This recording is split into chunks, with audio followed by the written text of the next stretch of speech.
Hey everyone, Ken here, coming at you with another lantern video. It's been a couple weeks since we did a video, but we're back. And if I remember correctly, where we left off was with this marvelous, with the unboxing, I should say, of this marvelous Rayo 82, which is now complete and finished. And that's about as far along as I'm going to take it. I just did a good cleanup of everything. If you remember correctly, it had sort of a crumpled top, had a little problem. What turns out was really no big deal. It just kind of had slipped down over one of the crown tabs.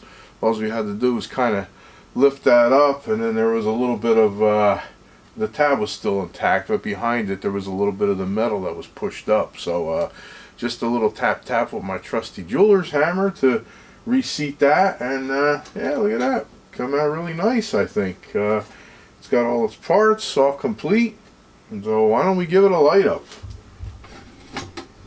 It's a rather nice burner. I've used it on a couple evenings already, but yeah, I'm really digging this lantern. This is a really good one. And so okay, we got to give it a few minutes to warm up because we got our typical condensation going on here, but as you can see, it's going to be a nice wide flame. It's a really good burner. Well, while we let that warm up, I did pick up a new addition to the family here, and what we picked up was a railroad lantern. Pretty cool railroad lantern at that. Rayo number 39.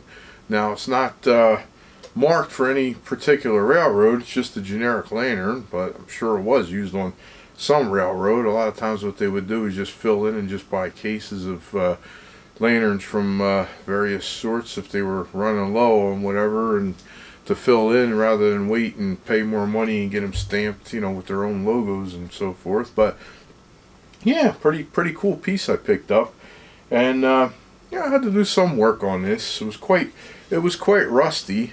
I do have a picture of the original condition. I'll throw in up here real quick, and yeah, use my Rust-Oleum rust remover.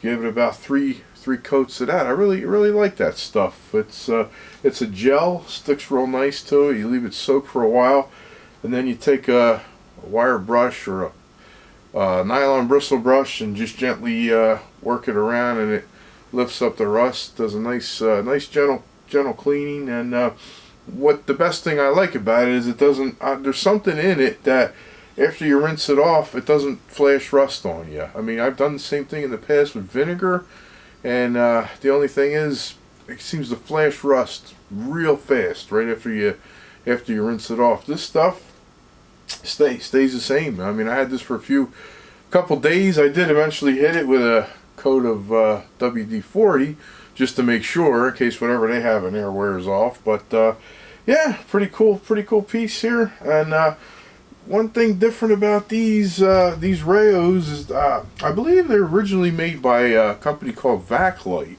which I think made them for Rayo. But they have a removable bottom, a little bit of a quarter twist here, and really cool the way the fount comes right out of the bottom, and actually comes out of here as well.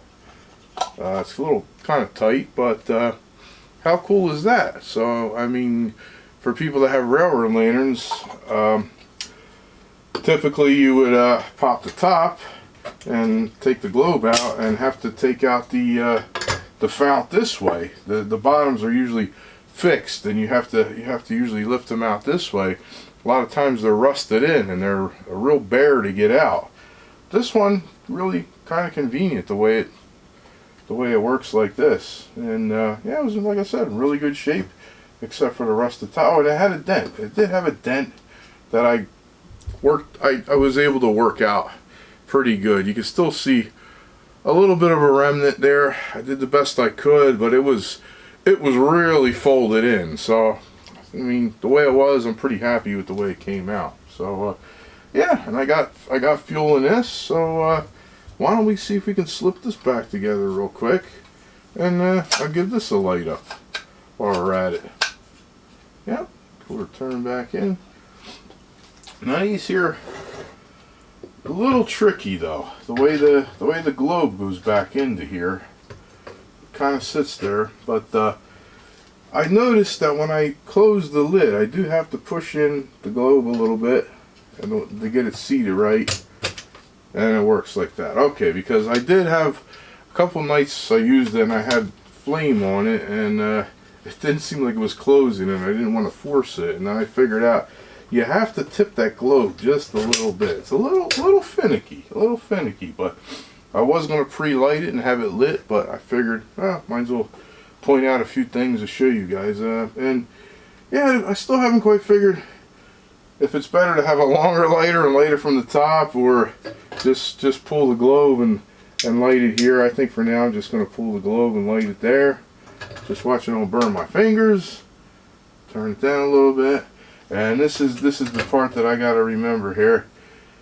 Close this, just tip this in a little bit this way, and then it should snap, and now we're good. Now we got a good lantern going. Yeah, not real bright. You're not going to find that these are real bright. They're just dead flame lanterns. There's no convection being done in there, you know, like a hot blast or cold blast. But pretty cool lantern to that. I enjoy it.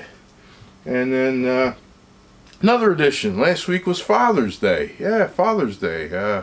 Happy belated Father's Day to all the fathers.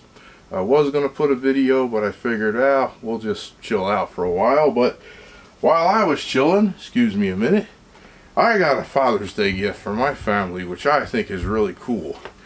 Check this out. This is a reproduction miner's lamp. That's a cool little gadget from Barebones. Barebones, what is it? Barebones Outdoor, Barebones Living, I think, if you want to look it up. Barebonesliving.com. And rather expensive little gadget. They run about $75 if you get them from Barebones. However, if you do some poking around the internet, I got this quite a bit cheaper. Well, I got it as a gift actually, but you know, I know what these things cost. but anyway, really well made lantern. Has the battery, I guess it's a 18650 battery, I think, goes right in there. 18650 battery here. Yep, has your both contacts on one side, contacts here, so you can't really mess up how you put it in. You have to put the contacts to the contacts, drop it in. Magnetic, actually, look at that, won't fall out. And yeah, you just screw it together, and this is really cool. It's got a really cool switch on there. Let me see. Okay, yeah, I'll shine it on myself rather than at you guys. And a variable brightness. Look at that. As you crank up the lever there, look how bright that gets. It's pretty bright. It's got a really wide angled beam on it. I shined it out in my backyard and literally lit up like half the backyard. Fairly bright, reasonably bright. I mean, I have brighter flashlights, but the width of it is just amazing. And here's your charging port. I guess it is somewhat water resistant. I don't know what probably tells you what the IPX is. I'm not sure, but I guess it's fairly water resistant. Pretty neat, and yeah, pretty cool. And it also has a battery indicator on the back there. Tells you how many bars of charge you got. As you use it, you could say I got a full charge here, and haven't charged it yet. That's actually how it came right out of the box. So and a little bit of a fold-up loop. Now the one thing is, if you do look them up online, I don't know why, but you'll see a lot of photos of them with the different loop. The loop actually goes all the way down and tucks in under the bottom. You'll see pictures of them. I don't know why. I don't know if they're newer or if this is older or if they changed it, but I did notice that. But I did a little poking around online, and I noticed these. A lot of people had these, just a loop here, but that's how this came. So I'm not complaining about it. I think it's pretty good. I'm probably not really going to use it hanging anyway. I'm probably just gonna kind of hold it like that. But what a cool Father's Day gift, huh? So yeah. So that's about all we have for this week, guys. I got some stuff in the works. Got some more projects going. Hope everybody's doing well, staying safe and taking care. And we'll see you real soon in another lantern video. Bye bye for now.